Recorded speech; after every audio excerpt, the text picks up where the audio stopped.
Wow, shalom ko. Halo, shalom bro. Ya, salam kenal. Salam kenal, apa Thank you buat kabar? waktunya. Puji Tuhan baik. Sama-sama, senang bisa Iya, sharing bareng-bareng ya. iya. Wah, sorry agak terlambat habis live sebelumnya. Yes, Iya, wow iya. ini nonstop ya. Iya, Dua kali berturut-turut ya. Keren, iya, keren, keren. iya. Buat menjadi berkat aja. Amin. Iya. Posisi di mana, kok? Aku di Jakarta bro. Oh, di Kamu di Jakarta. mana? Di Heeh, Surabaya. Surabaya ya. Iya. Gimana keadaannya Surabaya? Ya, Surabaya sudah mulai membaik sih. Wah, Tapi ya puji tetap Tuhan ya. kita tetap jaga protokol aja. Soalnya Hmm, kalau kebebasan nanti ya malah jadi merah lagi ya. iya, itu sih yang Iya, sedang dihadapi di Jakarta. Lagi iya, keadaannya tidak menentu nih. iya. Dengar-dengar mau Mhm. PSBB lagi ya. Iya, nanti hari Senin kita mulai kembali PSBB. Doakan Wah, bro, semoga iya. Semoga segera berakhir semuanya ya pandemi betul ini betul. ya. Mhm. Iya. Ya, Nah, di tengah pandemi ini kesibukannya apa? ya aku kan ada selain pelayanan juga ada usaha bro. Jadi ada Oh, sekolah musik.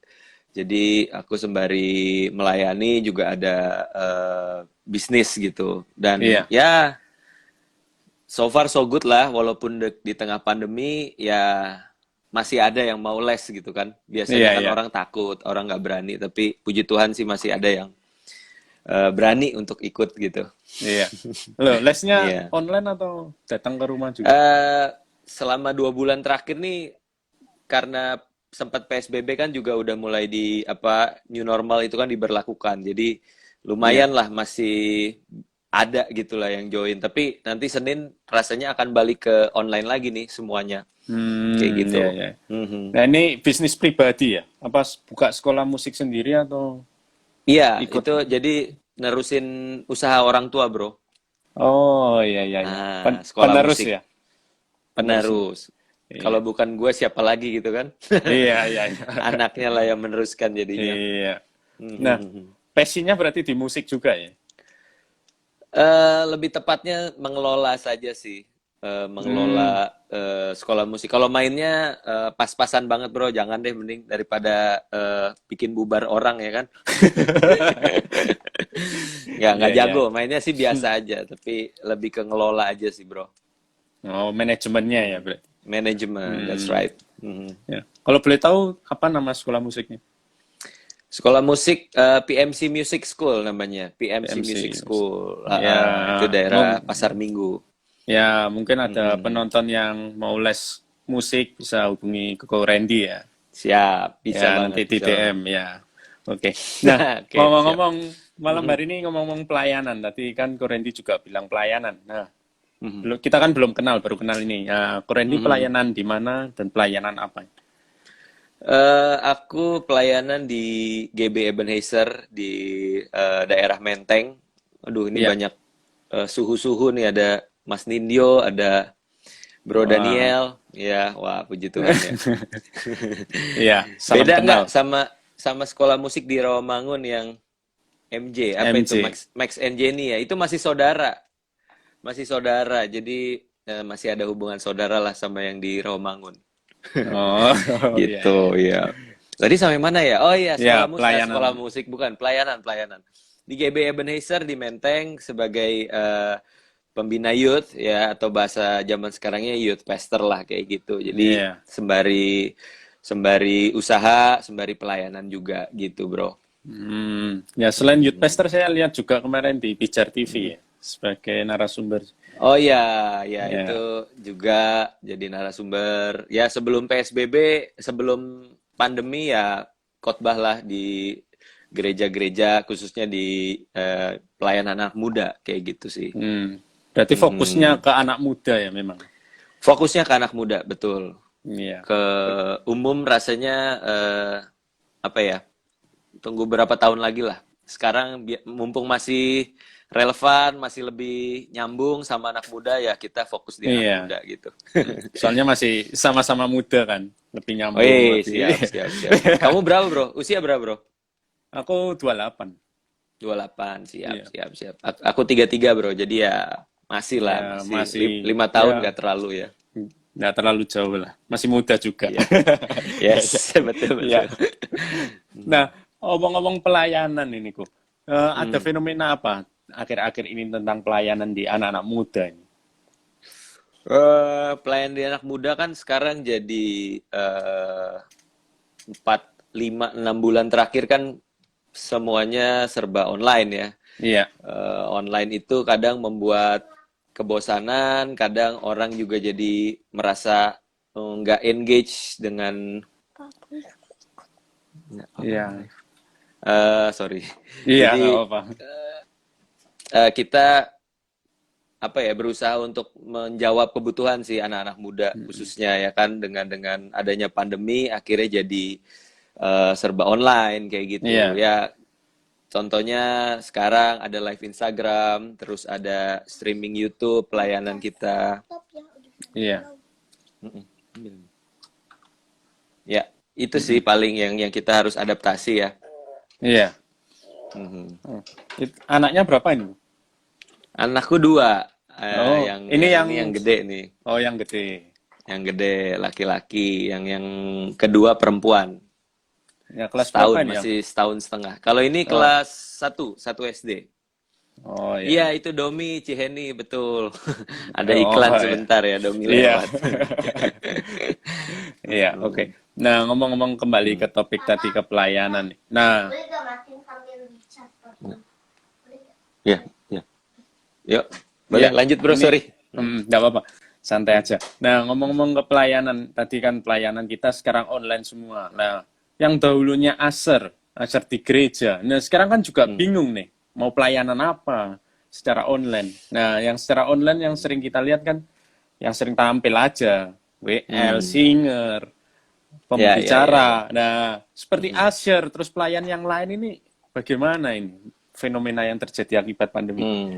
Ya, ya. Makanya sebelum kita bicara lebih jauh soal pelayanan, kita mesti cari tahu dulu definisinya apa gitu kan. Iya, Seperti apa sih pelayanan itu gitu. Nah, menurut aku ada beberapa hal penting nih yang kita mesti tahu bro tentang apa itu pelayanan. Yang pertama bahwa yang namanya pelayanan itu adalah panggilan buat semua orang gitu. Ya, iya, jadi bukan cuma orang-orang tertentu, bukan cuma yang katanya adalah hamba Tuhan, pastor atau apalah istilahnya kayak gitu kan.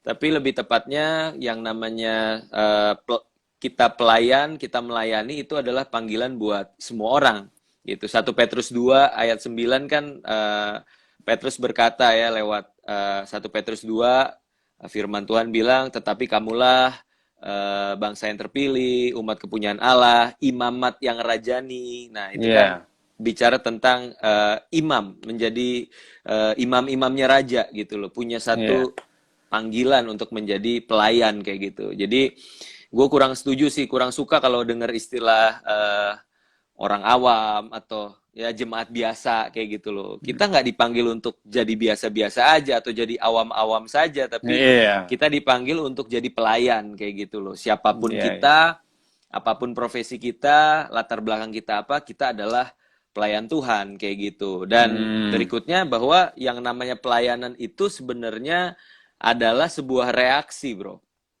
iya, Sebuah reaksi yang alami yang akan lahir di hati seseorang ketika orang tersebut itu merasakan mengalami sendiri bahwa dia itu telah terlebih dahulu dilayani oleh Tuhan.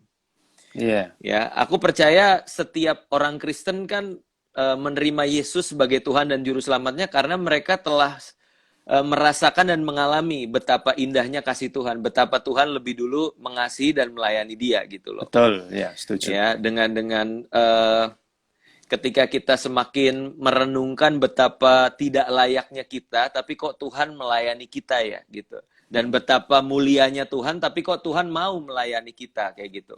Iya, Itu harusnya membuat kita apa ya nggak punya pilihan lain sih. Pasti ada satu dorongan di hati kita untuk melayani Tuhan gitu. Jadi ini sebuah ekspresi tahu diri lah.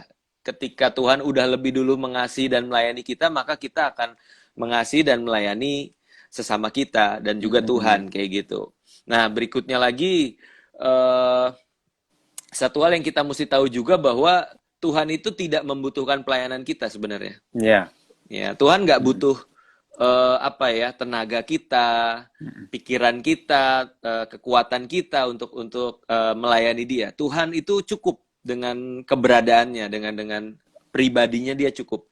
Gitu. Makanya Kisah Rasul 17 ayat 24 sampai 25 kan di situ dibilang bahwa Tuhan yang kita sembah itu adalah Tuhan yang tidak tinggal di kuil-kuil buatan tangan manusia. Iya. Dia bukan Tuhan yang dilayani oleh tangan manusia kayak gitu. Dia nggak kekurangan sesuatu apapun. Bahkan kita yang berhutang nafas kan sama dia kayak Iya. gitu loh. Nah, dengan pemikiran seperti itu, makanya aku tadi sempat bikin quotes di caption. Aku bilang bahwa alasan yang tepat untuk melayani itu akan menjadi satu sesuatu yang mendorong kita untuk tetap melayani di masa-masa yang sulit sekalipun kayak gitu loh.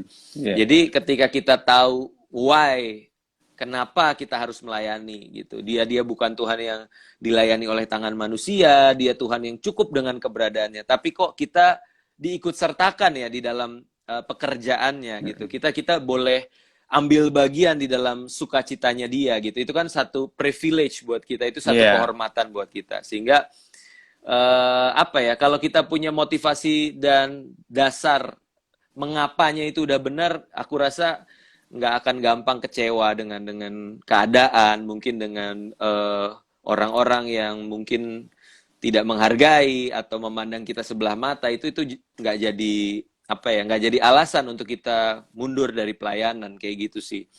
Jadi dengan pengertian seperti ini, aku rasa kita bisa mulai nih pembahasan tentang pelayanan ini lebih dalam lagi, bro. Yes, wow, luar biasa. Saya setuju sekali dengan arti pelayanan yang disampaikan oleh Pastor Randy ya. Nah, ketika kita sudah mengerti arti pelayanan itu, ketika kita sudah tahu, tetapi kan sebagai anak-anak kita ini anak-anak Tuhan, tapi kita masih hidup di dalam tubuh daging kita. Kita kan pasti memiliki kelemahan. Kita masih terkadang merasa minder, terkadang merasa bingung untuk melayani. Nah, untuk memulai pelayanan itu, apa yang harus kita lakukan? Kadang, aku ini nggak bakat apa-apa, mau melayani Tuhan gimana? Padahal kan aku terpanggil untuk melayani Tuhan. Nah, ini apa yang harus kita lakukan sebagai anak-anak muda?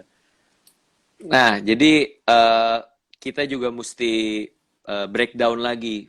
Pelayanan itu di mana kita bisa melayani? Ya, di mana kita bisa melayani? Tentunya seperti yang banyak orang tahu, hari ini aku mau pelayanan dulu ya gitu. Di mana? Di gereja gitu kan. Jadi apa?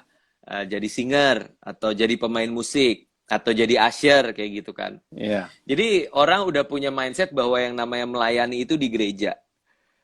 Itu nggak salah sih. Bukan artinya nggak boleh atau nggak penting pelayanan di gereja. Tapi jangan lupa juga bahwa yang namanya pelayanan itu adalah bukan cuma di gereja, tapi di seluruh aspek kehidupan kita. Di luar gereja itu pun adalah pelayanan buat kita gitu. Ketika Tuhan bilang, Petrus lewat Rasul Paulus bilang bahwa kita adalah surat Kristus yang terbuka. Waduh, ngomong-ngomong surat Kristus, ini ada Mas Peter Kris nih, jadi nggak enak nih ngomongin Alkitab.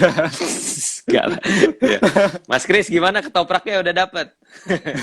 Suka ngantri ketoprak beliau ini. Ya, jadi ketika Alkitab bilang kita adalah suratan Kristus yang terbuka, artinya pelayanan kita itu nggak sesempit 4 tembok gereja ya, yang membuat kita rasanya kalau hari-hari ini lagi nggak bisa ke gereja karena lagi pandemi, lagi ada PSBB, akhirnya kita merasa ya udahlah, gue off dulu pelayanan kayak gitu. Padahal pelayanan itu jauh lebih luas daripada sekedar di gereja. Dimanapun kita berada, kita bisa melayani Tuhan. Di sekolah, di kampus, di tempat kerja, ya dimanapun, di rumah sekalipun, kita bisa jadi pelayan Tuhan di situ. Ketika apa yang kita lakukan, apa yang kita perkatakan, itu semua berpusat kepada Kristus. Kita lakukan untuk Tuhan, dan disitulah letak pelayanan kita gitu loh ya. Jadi jangan sampai terjebak dengan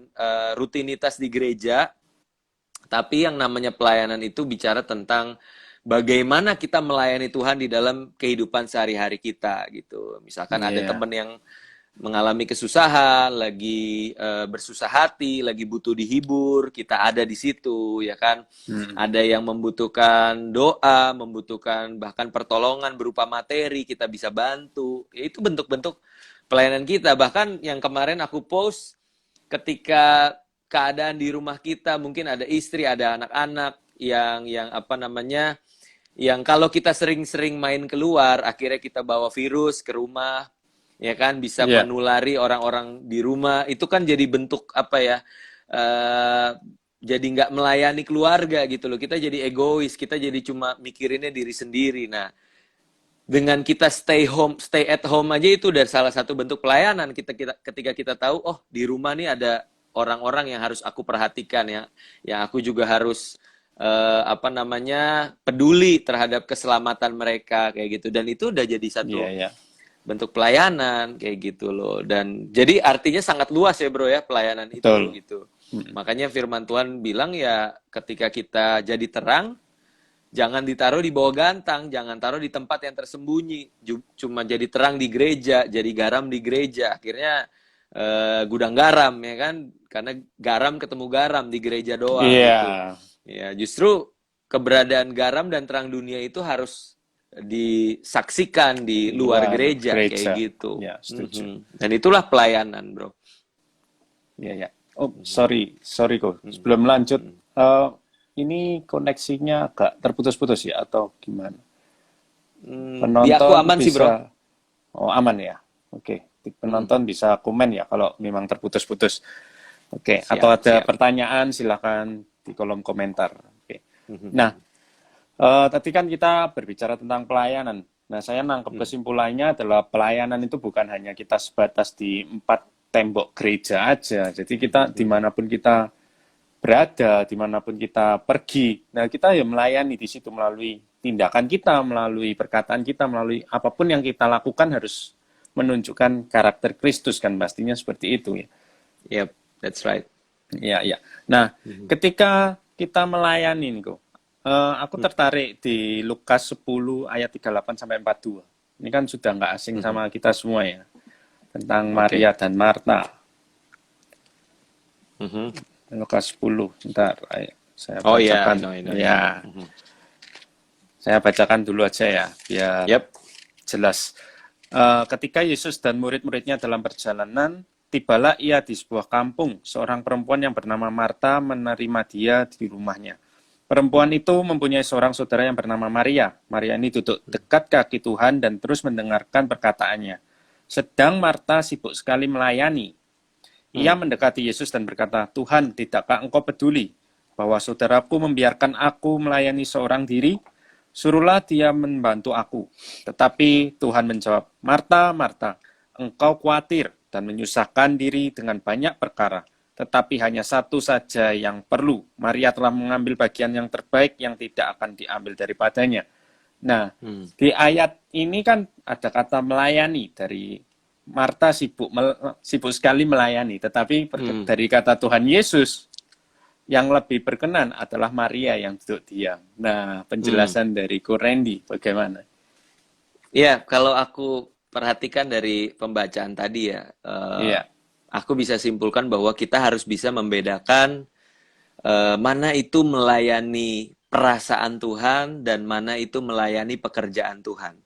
Iya. Karena orang yang sibuk melayani pekerjaan Tuhan belum tentu sedang melayani perasaannya Tuhan. Yes, setuju. Tapi orang yang mengerti hatinya Tuhan, yang tahu seperti apa pikiran dan perasaannya Tuhan, dia akan pasti juga melayani pekerjaan Tuhan. Nah, banyak orang sekarang yang terjebak di sini karena rutinitas pelayanan, organisasi dan sebagainya, yang menurut saya itu bagus, itu nggak salah gitu. Tapi jangan sampai kehilangan esensinya, yaitu mengenal isi hati Tuhan gitu loh, mengenal pikiran dan perasaannya Tuhan, sehingga kita bisa aplikasikan itu dalam pelayanan kita. Ya, makanya di sini kalau kita ngomongin soal Maria dan Marta, Maria dikatakan mengambil bagian yang terbaik gitu loh. Iya. Ya, karena aku percaya pelayanan itu adalah buah dari pengenalan. Ya, maka ada istilah kan, tak kenal maka tak sayang. ya. Betul. Dan harusnya orang yang melayani itu kan didorong atau dimotivasi, didasari oleh perasaan sayang, oleh kasih kayak gitu. Dan bagaimana kita bisa menyayangi dan mengasihi Tuhan kalau kita tidak mulai dengan yang namanya pengenalan akan Tuhan, ya, melalui Ya, firman-Nya kayak gitu. Makanya ketika Maria duduk mendengarkan Yesus, Yesus kan nggak setiap hari datang ke rumahnya Maria dan Marta gitu loh, ya. ya, Sekali-kalinya Yesus datang, ya dengerinlah dia berbicara, dengerinlah apa yang dia katakan gitu. Tapi Marta lebih sibuk untuk mempersiapkan segala sesuatunya kayak gitu. Tapi Maria duduk diam, dan aku percaya di situ ketika Maria duduk diam, dia akan mendengar, lalu dia akan mengerti apa yang menjadi kehendak Yesus dalam hidupnya. Gitu. ya, Sehingga pada akhirnya Maria pun akan melayani. Ya, jadi ini jangan kita artikan ayat ini baca firman versus melayani, mana yang lebih baik kayak gitu kan. ya, Dua-duanya tentu baik, dua-duanya tentu baik, tapi pastiin teman-teman pelayanan kita itu lahir dari yang namanya pengenalan akan Tuhan. Ya, ini bicara ya. tentang ini aja kok, time management aja, manajemen waktunya. Kapan waktunya kita duduk diam di bawah kaki Tuhan, kapan waktunya kita berikan diri untuk mengenal Tuhan, dan kapan waktunya kita melayani Tuhan gitu loh. Ya, Ya, ya. dua-dua hal ini pasti akan kita lakukan. Cuma masalahnya jangan sampai kesibukan dalam pelayanan akhirnya apa ya? Tanda kutip menipu kita sehingga kita pikir, oh aku sudah mengenal Tuhan kok, aku sudah mengerti isi hati Tuhan, padahal belum tentu. Ya, jadi Ya, pastikan kenali Tuhan terlebih dahulu lewat firman-Nya, seperti yang Maria ya. lakukan gitu loh. Mm. Wow, luar biasa. Jadi kita harus tahu manajemen waktunya ya. Ya, kita jangan Ya. sibuk-sibuk aja melayani di dalam gereja, tapi akhirnya kita lupa, nggak ada saat teduh, nggak ada baca firman kan ya. Ya, Kapan betul kita banget, bisa Bro. mengenal lebih dalam lagi ya. Yes, yes. Ya, Karena ya. aku percaya Nah, orang yang mengenal Tuhan nggak mungkin nggak melayani, pasti melayani. Orang yang mengenal Tuhan pasti melayani dia, gitu. Tapi ya, orang yang sibuk melayani Tuhan belum tentu sungguh-sungguh mengenal Tuhan, ya. ya. Belum tentu sungguh-sungguh mengenal Tuhan. Nah, tapi kan seringkali fenomena yang terjadi adalah kita melayani karena ikut-ikut teman. Kita diajak karena sungkan Hmm. berkali-kali diajak sama teman. Ya, akhirnya Hmm. kita melayani. Nah, ini bagaimana supaya ketika kita memang diajak oleh teman, kita awalnya cuma ikut-ikut teman atau ikut pacar Hmm. melayani. Nah, ini Hmm. biar kita benar-benar mengerti arti pelayanan yang sesungguhnya. Jadi ketika ada masalah kita nggak kecewa, nggak keluar dari pelayanan, Hmm. apa yang harus kita Ya. bangun? Ya, kadang gini sih, aku perhatikan ya, Bro, gereja-gereja seringkali ini satu kesalahan juga sih, ini satu penyakit ya. Ketika ada seseorang yang mungkin bisa main gitar sedikit, bisa nyanyi sedikit, tapi dia sebenarnya belum punya kerinduan melayani, tapi dengan tujuan biar dia ketarik ke gereja kita, biar dia apa namanya jadi anggota gereja kita lah. Ya udah, kita kasih ruang buat pelayanan. Ya, Padahal dia sendiri belum mau melayani, belum punya alasan kenapa aku harus melayani. Akhirnya ya dicemplungin aja gitu. ya, Ya dicemplungin. Dan ini jadi kalau aku bilang sih satu penyakit sih. Penyakit yang kadang di gereja, di youth, itu sering banget cemplung-cemplungin orang gitu loh ke dalam betul. satu pelayanan. eh Walaupun memang nggak menutup kemungkinan Tuhan juga bisa menjamah orang tersebut ya di tengah-tengah motivasi awal yang salah tersebut. Tapi aku sih berharap kita lebih selektif, kita lebih apa ya, persiapkan dulu seseorang itu untuk sampai ke tahap pelayanan. Mungkin berapa lama waktunya dia harus tertanam di gereja lokal kita, berapa lama dia ikut juga dalam mungkin kelas pemuritan, berapa lama dia juga berkomitmen untuk tertanam di dalam komsel dan seterusnya. Barulah ketika kita lihat dia punya kerinduan, dia punya komitmen, kita ajak untuk melayani gitu loh. Iya, Ya itu iya. sebenarnya prosedurnya kan kayak gitu. Cuma karena Iya, mungkin kita pengennya instan, kita instan. pengennya Iya, yang penting dia join, yang penting dia jadi iya, bagian dari youth kita, langsung ditawarin pelayanan ini, pelayanan itu. Ya nggak heran akibatnya banyak yang mundur di tengah-tengah pelayanan. Entah itu karena ada konflik, lalu dia ngambek, baper, akhirnya pindah gereja, mundur dari pelayanan, kayak gitu. Ya itu iya, bisa banget terjadi. Dan aku juga harus katakan bahwa ketika seseorang nih sudah mencemplungkan diri dalam sebuah pelayanan, pastikan Iya. gereja tersebut atau komunitas tersebut itu punya satu wadah pemuritan. Ya, punya satu wadah pemuritan sehingga orang ini akan selalu diajar, selalu diluruskan kembali motivasinya, diberikan pemahaman yang benar tentang apa itu melayani di dalam sebuah Iya. pemuritan. Ya, jangan sampai cuma sekedar pelayanan, tapi nggak pernah diperlengkapi dengan yang namanya entah itu Bible study mungkin, atau komsel, atau segala sesuatu yang berhubungan dengan pemuritan kayak gitu. Jadi gua rasa harus lengkap sih ini yang namanya Iya. wadah di satu komunitas itu. Ada pelayanannya jalan, pendelegasiannya jalan, ya kan, pemuritannya juga jalan. Itu pasti bakal keren sih kalau kayak gitu. Iya, iya, iya. Wah. Nah, harus benar-benar ada persiapan ya supaya kita nanti Ya, sudah terjun ke pelayanan nggak kecewa, akhirnya mundur, iya. ya, pindah Karena gereja. seringkali memang awalnya kan karena mungkin motivasinya salah, mungkin Iya, karena disuruh, dipaksa, atau mungkin wah gebetan gue lagi ini nih, berjemaat di sini nih, akhirnya gue ikutan deh gitu kan. iya. Pelayanan pun cuma buat nampang gitu kan, buat diperhatiin sama dia kayak gitu. Tapi aku percaya dengan adanya pemuritan, orang tersebut bisa apa ya, diperbaiki mindsetnya gitu loh, diingatkan kembali apa sih yang menjadi dasar alasan kamu melayani kayak gitu. Iya, wow, wow. Ya, luar biasa. Nah, seringkali kan kita mau melayani ini yang di atas mimbar ya, supaya kita tampil ya. Sebagian besar kan kita pinginnya seperti itu.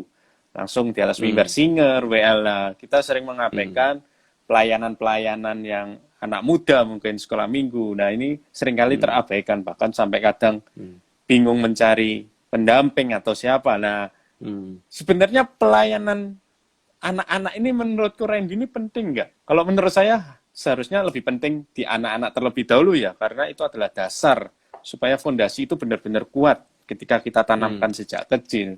Tapi kenapa fenomenanya seperti ini? Ya, karena balik lagi bro, mindset dan motivasi di dalam pelayanan itu apa sih gitu. Iya, Karena seringkali kan orang pelayanan tuh biar dilihat orang. betul. Ya sorry to say, biar diakui, weh sekarang udah pelayanan nih, udah makin rohani nih, makin dahsyat nih, kayak gitu kan. Padahal kan esensi dari melayani itu bukan supaya dianggap orang udah rohani, udah hebat, dan seterusnya. Tapi esensi melayani itu adalah bagaimana lewat keberadaan kita di tengah pelayanan, orang itu bisa dibawa untuk semakin kenal siapa Tuhan, dibawa untuk mengalami siapa Tuhan secara pribadi. Nah, kalau itu udah jadi mindset kita dalam melayani, mau ketemu anak kecil mulai dari balita yang baru bisa ngomong sedikit, tapi kita rindu sedari dini mereka harus ketemu Tuhan, mereka harus ngalamin Tuhan.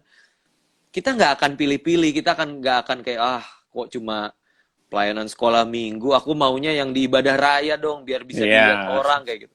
Loh kan sama-sama jiwa-jiwa gitu loh. Betul. Ya kan semua yang dilayani kan jiwa-jiwa kayak gitu. Iya. Terus kenapa kita harus cari yang tanda kutip panggung yang paling besar kayak gitu kan? Iya, iya, iya. Nah, dan aku juga melihat bahwa gini fenomenanya bro, kalau kita fokusnya adalah pelayanan mimbar, kita lupa loh bahwa pelayanan itu juga bicara tentang bagaimana kita bersentuhan langsung dengan anak-anak muda mungkin, dengan generasi muda, ya dengan sahabat kita di kampus mungkin, ya di tempat kerja mungkin, disitulah pelayanan kita gitu loh. Jangan sampai wah tiap minggu pelayanannya full, tapi Senin sampai Sabtu, Senin sampai Jumat di kantor dia Kristen toh, nggak kelihatan banget gitu loh, nggak pernah ngomongin Tuhan, nggak pernah jadi berkat.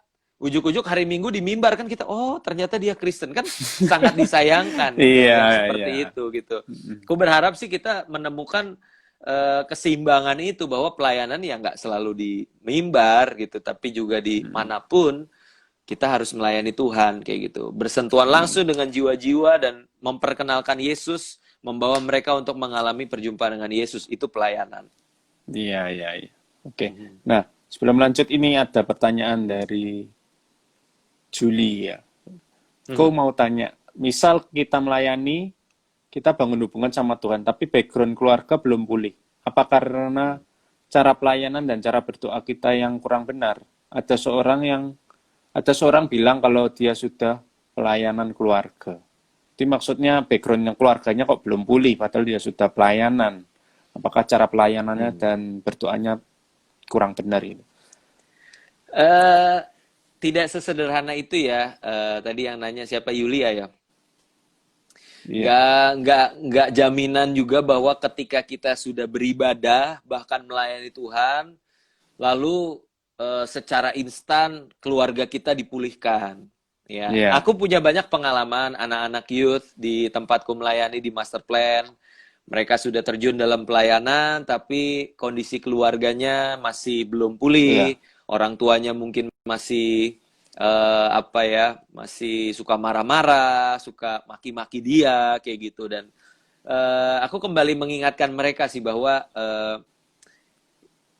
alasan kita untuk melayani pun bukan untuk diberkati secara secara yang langsung instan kayak gitu loh. Pasti iya, akan ada proses-proses yang kita alami gitu loh. Ada kesulitan-kesulitan pula yang akan kita hadapi, tantangan-tantangan yang akan kita hadapi di dalam pelayanan kita gitu, khususnya di keluarga ya. Kita kayaknya udah tulus, udah on fire di gereja gitu, tapi begitu sampai rumah situasinya langsung berubah ya kan, orang tua iya, marah-marah, kakak adik yang nyebelin dan seterusnya kayak gitu. Tapi ya disitulah kita juga harus melihatnya seperti ini, bahwa yang namanya jadi berkat itu harus dimulai dari rumah ya, betul, harus ya, dimulai dari setuju. keluarga. Jangan sampai ada ucapan seperti ini dari orang tua kita atau dari anggota keluarga kita. Lu kalau di gereja aja lu haleluya lu ya, kalau di rumah lu halilintar gitu kan. Iya, Atau lu kalau di rumah beda banget sama di gereja kayak gitu kan. Itu kadang ironis, kadang jadi menyedihkan kayak gitu. Makanya mulailah dengan jadi berkat di rumah, melayani di rumah. Bagaimana kita bersikap, bagaimana kita berkata-kata, bagaimana kita bertindak, di situ kita jadi berkat gitu loh. Dan aku percaya ketika kita jadi suratan Kristus yang terbuka, kita berdoa buat keluarga kita terus melayani mereka, aku percaya one day pasti Tuhan akan jamah gitu. Tapi kalau hari ini belum terjadi, mungkin ini belum waktunya Tuhan, belum kairosnya Tuhan. Yang penting iya, Yulia tetap sabar, tetap berdoa, dan tadi sempat disinggung soal pelayanan keluarga, kalau memang bisa, kenapa enggak gitu loh. Ya, kalau dari keluarga itu terbuka untuk dilayani, untuk ada fasilitator, ada konselor yang datang ke rumah, untuk melayani dan mendoakan, itu akan sangat baik, kayak gitu. yes, Jadi iya, iya, semangat terus ya, jangan iya, menyerah, jangan putus asa, tetap berharap sama Tuhan. Tuhan bisa pulihkan segala sesuatu kok. yes, tetap semangat ya, tetap semangat melayani. Yes. Ya, nah, saya ada firman Tuhan itu, Mhm. Yohanes 12 ayat 26 yang ingin saya Mhm. tanyakan. Oke. Barang siapa melayani aku, ia harus mengikut aku, dan di mana aku Hmm. berada, di situ pun pelayananku akan berada. Barang siapa Hmm. melayani aku, ia akan dihormati Bapa. Nah, ini kan berarti Hmm. kita harus mengikut teladan Tuhan Yesus Kristus. Mhm. Tetapi Mhm. seringkali kita nggak mau untuk memikul salib, yang Mhm. nggak enak ini seringkali kita nggak mau ya, seperti Mhm. ya pelayanan misi atau apa, di panti atau apa, kan seringkali dihindari oleh terutama Mhm. anak-anak muda. Bunda, Mhm. ini bagaimana ini menurut Koko? Kadang aku pribadi juga ketika melayani di dalam kenyamanan, ya kenyamanan dalam arti ya aku pelayanan di gereja, kadang di persekutuan doa, di kantor, di perusahaan kayak gitu. Ya Iya, pelayanan sih, tapi aku ngerasa nyaman juga ya pelayananku gitu. Tapi ada kalanya ada sesuatu di hatiku yang kayak membuat aku kayak bertanya-tanya, inikah yang dinamakan dengan pelayanan kayak gitu. Ada iya, pertanyaan seperti itu di hatiku dan aku mulai berpikir, aku harus keluar dari comfort zone ini gitu. Aku harus bergerak keluar dari kenyamanan. Karena di situ kan juga dikatakan tadi firman Tuhan yang Bro bacakan adalah di mana aku berada di situ pelayanku berada katanya gitu kan. Dan Yesus pun pernah berkata bahwa serigala punya liang, burung punya sarang, tapi anak manusia tidak punya tempat untuk meletakkan yes. kepalanya. Mhm. Artinya kalau Yesus tidak punya tempat untuk membangun suatu kehidupan yang nyaman, artinya kita sebagai pengikutnya pun kurang lebih akan mengalami hal yang sama gitu loh. Ya, artinya bukan artinya kita nggak boleh punya rumah ya bro ya, bukan artinya kita Iya. nggak boleh punya tempat tinggal, tapi kita harus siap ketika kita berani ikut Yesus, itu artinya kita berani kehilangan kenyamanan hidup. Gitu loh. Ya, kita berani untuk melayani siapapun, dimanapun, ya dengan keadaan yang mungkin tidak mengenakan buat kita, tapi kita harus mengambil keberanian itu untuk melayani Tuhan gitu loh. Dan itu harus dibiasakan sih ya, karena Iya. firman Tuhan juga berkata, barang siapa mau ikut aku, ya harus menyangkal diri, memikul salib gitu. Jadi buang jauh-jauh mindset mindset kita bahwa pelayanan itu bicara tentang kenyamanan, ya kan? Yes. Pelayanan misal nih ya, ini contoh misal WL, oke WL nyanyi, dia kebetulan juga hobi nyanyi, ya kan? Dia juga suka nyanyi, nyanyi, dikasih PK, dibayar, pulang, happy. Ya, aku nggak bilang itu salah ya, aku nggak bilang itu salah. Tapi apakah pelayanan itu cuma sebatas itu? Ya nggak? Pelayanan kan bicara melayani artinya ada effort yang kamu berikan, ada pengorbanan yang kamu berikan, gitu loh. Betul, ya, ya. Nah, coba deh renungkan lagi gitu. Kalau kita terlalu nyaman dengan yang disebut dengan pelayanan, jangan-jangan kita bisa lupa akan esensi dari pelayanan yang sejati kayak gitu loh. Belajarlah untuk Iya. mulai melihat orang-orang yang membutuhkan gitu. Makanya aku sama teman-teman youth tiap beberapa bulan sekali itu komitmen emang untuk pelayanan. Kadang kita ke panti asuhan, kadang kita ke Iya. orang-orang yang terpinggirkan, yang tinggal di rel kereta. Lalu kemarin kita juga sempat ke namanya Rumah Gerasa, itu orang-orang yang Iya. punya gangguan jiwa, dilayani di sana gitu. Jadi aku berharap kita nggak kehilangan esensi pelayanan dengan cara ya melayanilah dengan pengorbanan, melayanilah dengan keluar dari kenyamanan kita, kayak gitu sih bro. Iya. Oke. Ya, berarti kita melayani jangan hanya di zona nyaman kita ya. Jangan hanya Yes. mengambil yang enak-enak aja, yang nggak enak nggak mau. Kan Betul, nggak betul. boleh juga, nggak boleh pilih-pilih lah Iya, intinya. betul. Kan Karena di akhirnya dibilang barang siapa melayani aku, mereka akan dihormati oleh Bapa.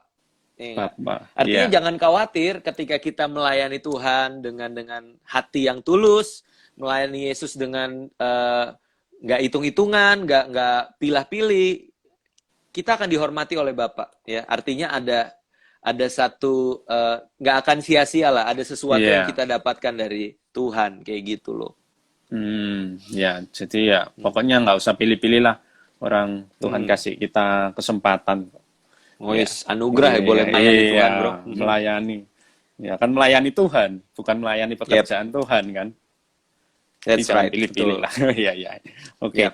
Nah, ketika masa-masa seperti ini, kan kita Mhm. sudah mulai online berapa bulan ya? Hampir 6 bulan ya. Hampir 6 bulan ini Ya. kan sudah online. Nah, menurutku Randy, pelayanan online ini penting nggak? Pelayanan online di tengah pandemi jelas sangat penting. Ya, Iya. di tengah pandemi jelas sangat penting.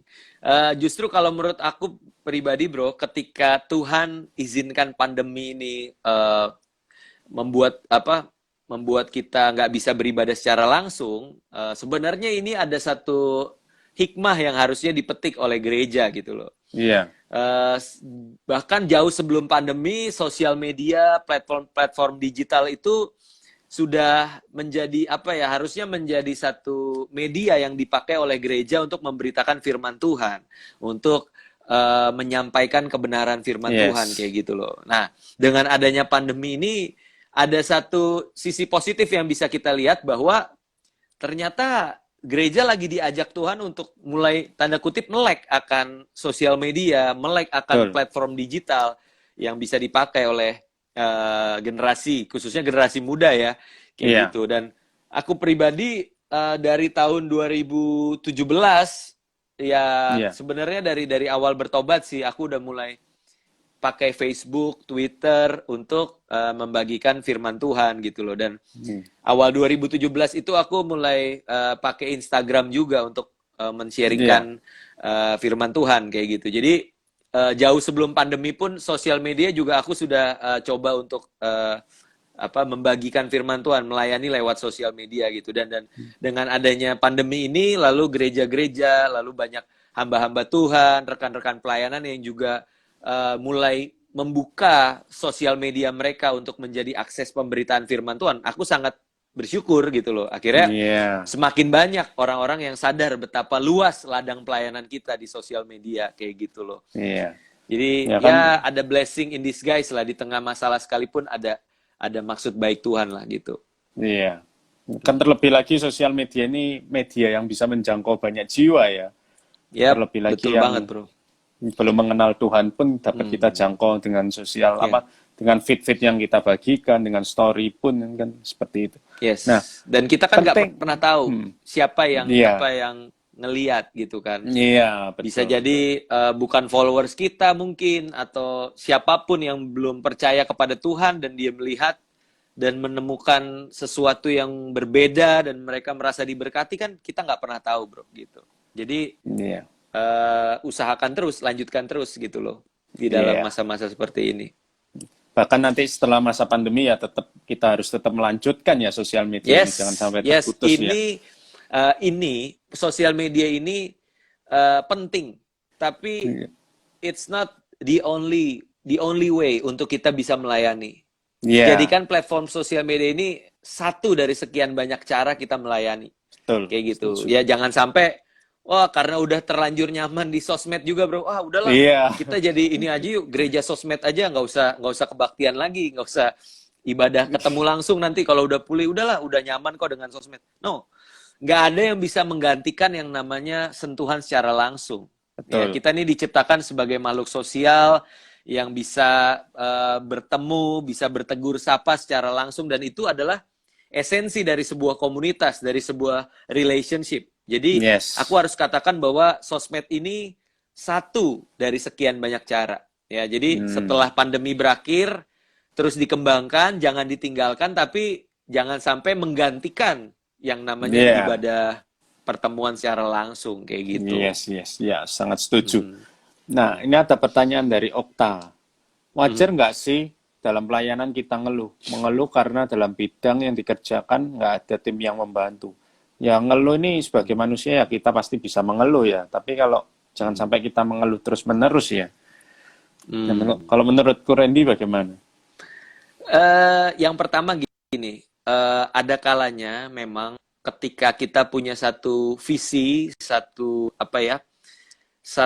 pesan yang Tuhan kasih di dalam diri kita, di dalam pelayanan. Lalu orang lain belum menangkap pesan itu. Akhirnya kita jadi single fighter kan. Kita akan berjuang seorang diri. Kayaknya capek ya, orang-orang nggak peduli. Gua doang nih yang kerja keras, gua doang nih yang peduli kayak gitu. Tapi ada waktunya di mana kita mulai bagikan visi, ya. Kita harus ajak orang lain, karena gini, seorang pemimpin yang berhasil itu bukan pemimpin yang single fighter terus semua yang dia rencanakan itu berhasil. Tapi pemimpin yang berhasil adalah pemimpin yang berhasil menciptakan, meng-create pemimpin-pemimpin berikutnya yang punya visi yang sama seperti dia atau bahkan lebih hebat dari dia.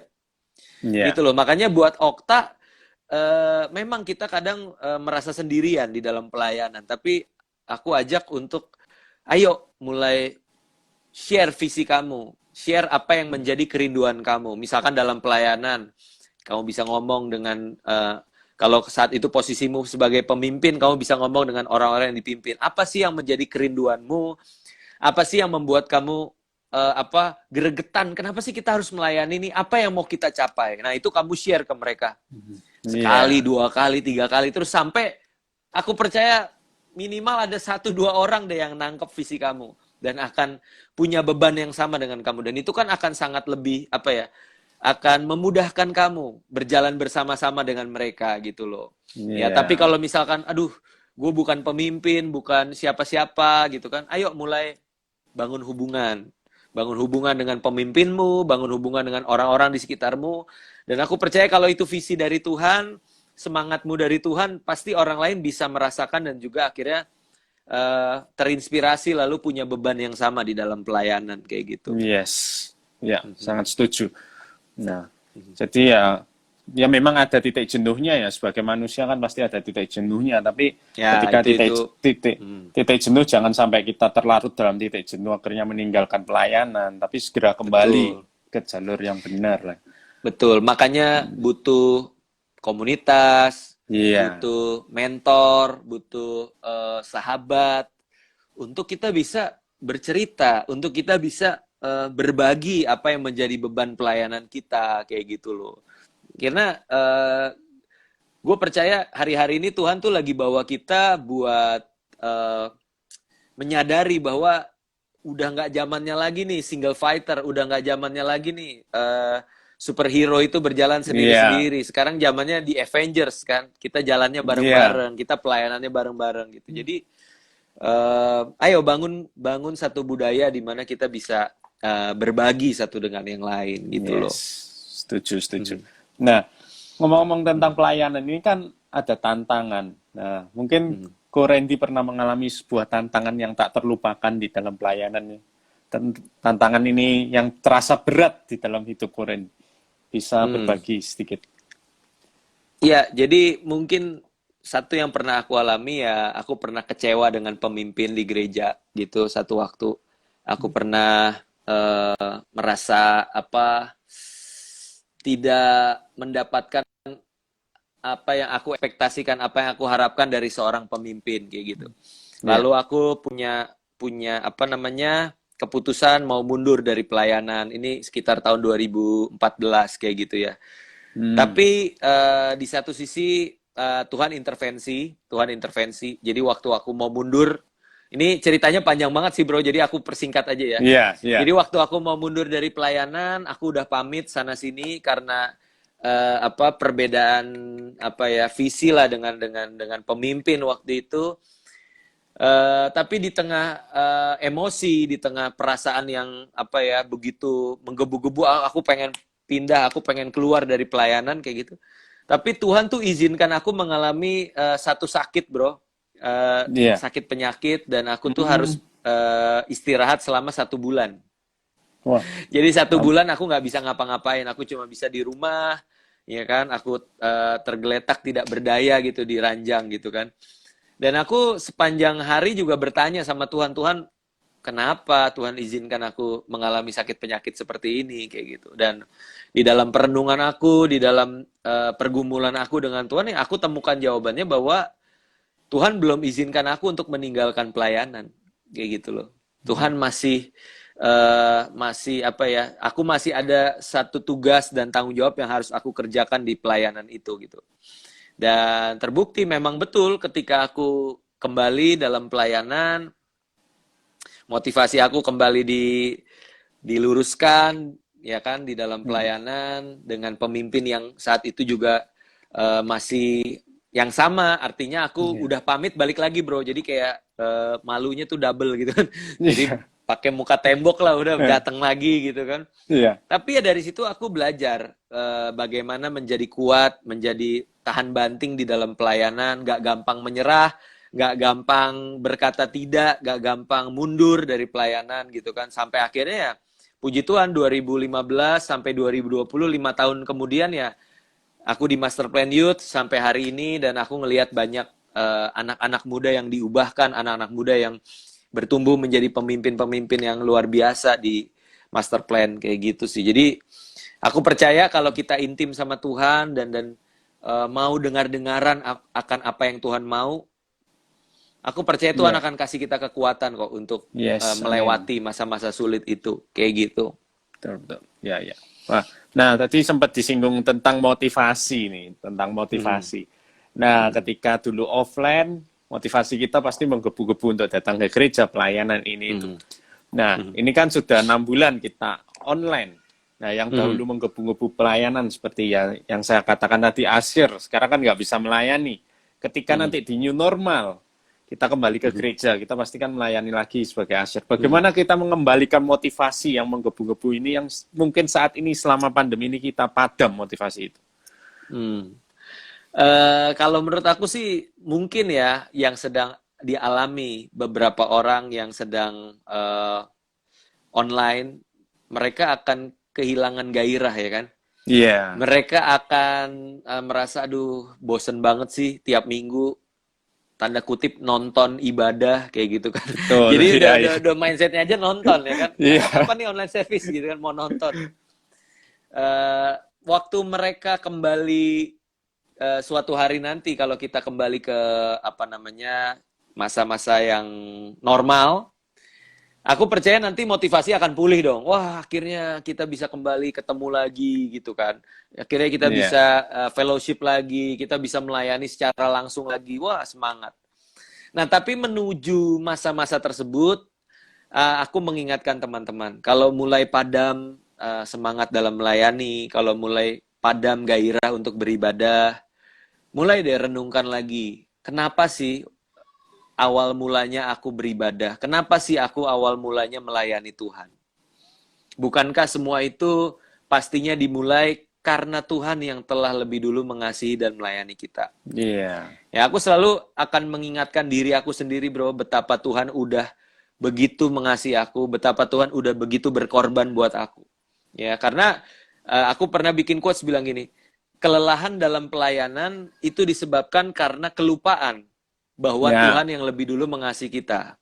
Iya. Ya, jadi penting untuk kita terus remind ourselves, mengingatkan diri kita sendiri bahwa Tuhan yang lebih dulu mengasihi aku, Tuhan yang lebih dulu melayani aku. Maka dengan segala keadaan yang sedang aku hadapi hari-hari ini, aku akan tetap semangat melayani, aku akan tetap bergairah melayani. Karena dia seperti di Alkitab 1 Yohanes 4 ayat 19, kita mengasihi karena Allah lebih dulu mengasihi kita. Iya. Kita melayani karena Allah lebih dulu melayani kita. Iya.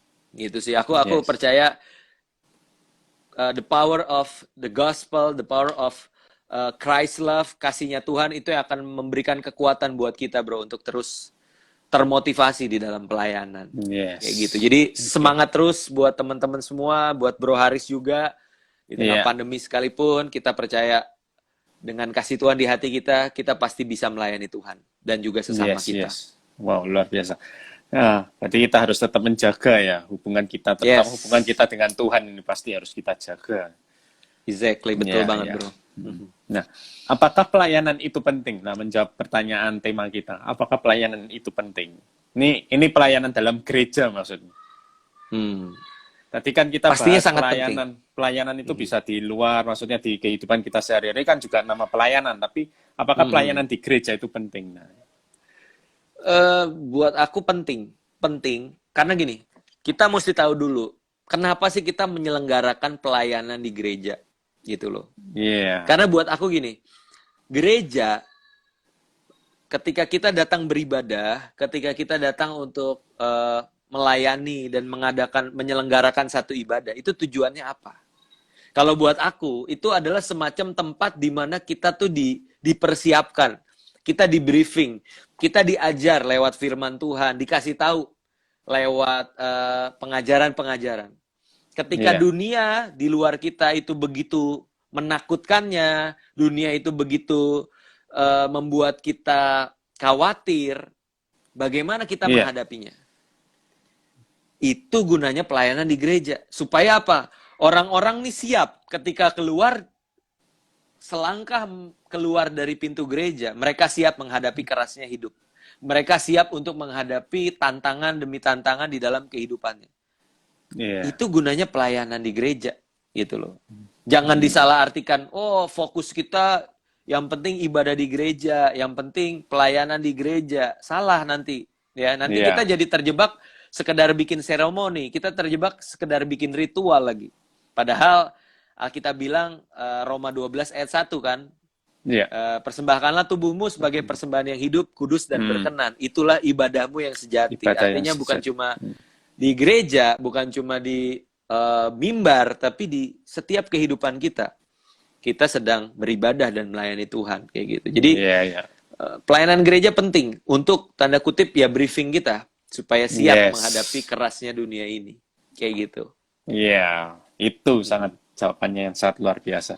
Nah, seringkali ketika kita melihat seperti ini, ketika mungkin ya kita nanti ada yang menjadi hamba Tuhan yang menjadi pengkhotbah, kan Bisa dijadwal satu hari dalam seminggu ini kan 4 kali jadwal selama gereja itu mengadakan ibadah, mungkin 5 full ya.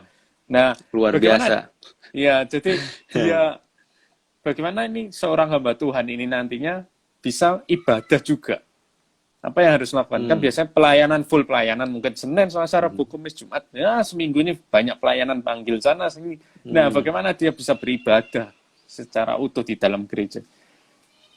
Makanya gini, tiap orang itu harus punya waktu untuk beristirahat, untuk bersabat. Iya, Ya, itu penting banget. Ya, makanya yes. sesibuk-sibuknya kita makanya aku suka sedih kadang ya, kalau kita tuh jadi aktivis di gereja.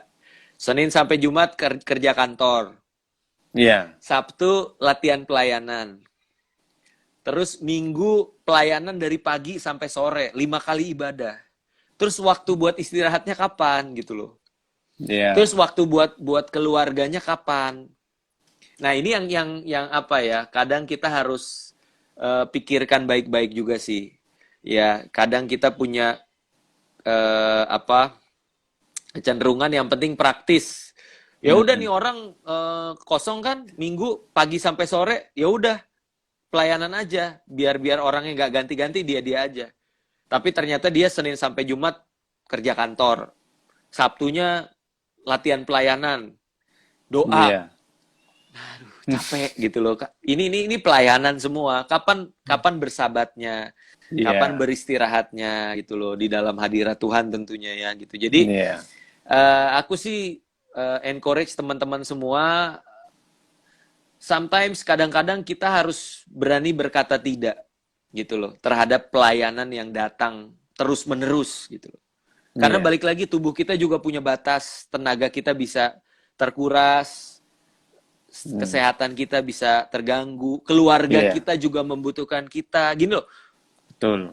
Kalau satu gereja nggak terima kita sebagai pelayan mimbarnya, dia akan cari pendeta lain.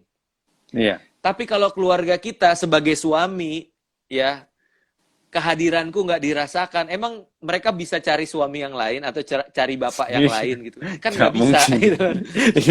Gue bapaknya, gue suaminya. Jadi ya, gue harus sediakan juga waktu pribadi untuk keluarga gue, untuk kesehatan gue dan punya waktu pribadi yang berkualitas itu nggak dosa kok, nggak salah kayak gitu. Iya. Ya, tapi balik lagi memang motivasi itu harus benar. Ketika kita berani bilang sorry, aku full nih karena aku butuh istirahat, aku itu benar-benar karena itu. Jangan karena wah gereja A ini kayaknya udah gerejanya kecil, jemaatnya sedikit, mungkin persembahannya juga kecil. Udahlah, ini ditolak aja. Nah, itu yang jahat namanya. Itu yang kurang ajar ya. Tapi kalau emang tujuannya baik, dengan motivasi yang benar, aku percaya Tuhan pun berkenan kok. Tahu maksud hati kita kayak gitu. Yes. Wow, luar biasa. Ini tinggal 1 menit kok. Ini sudah hampir habis ya. Kita mau closing aja. Mungkin lain kali kita bisa ngobrol lagi dengan tema yang untuk anak-anak muda lagi ya. Pasti. Yes, siap bro. Ya, sangat memberkati kita semua. Sebelumnya saya ucapkan terima kasih. Ya, untuk tinggal beberapa 30 detik lagi pesan-pesannya buat kita semua. Ya, buat teman-teman semua, pastikan dalam berbagai keadaan, mau di tengah pandemi, mau keadaan normal, jadilah seorang pelayan Tuhan. Ya, karena pelayan Tuhan itu bicara tentang sikap hati, bukan sekedar aktivitas. Tapi ketika kita melakukan yang terbaik seperti untuk Tuhan dan bukan untuk manusia, disitulah pelayanan kita. Gitu. Semangat semuanya ya. Di dalam Tuhan. Bro Haris juga. Thank you buat kesempatannya. Thank you. God bless you. Sampai ketemu lagi ya, bro. Sukses selalu. God bless semua. Yang udah join, Tuhan berkati ya. Bye-bye.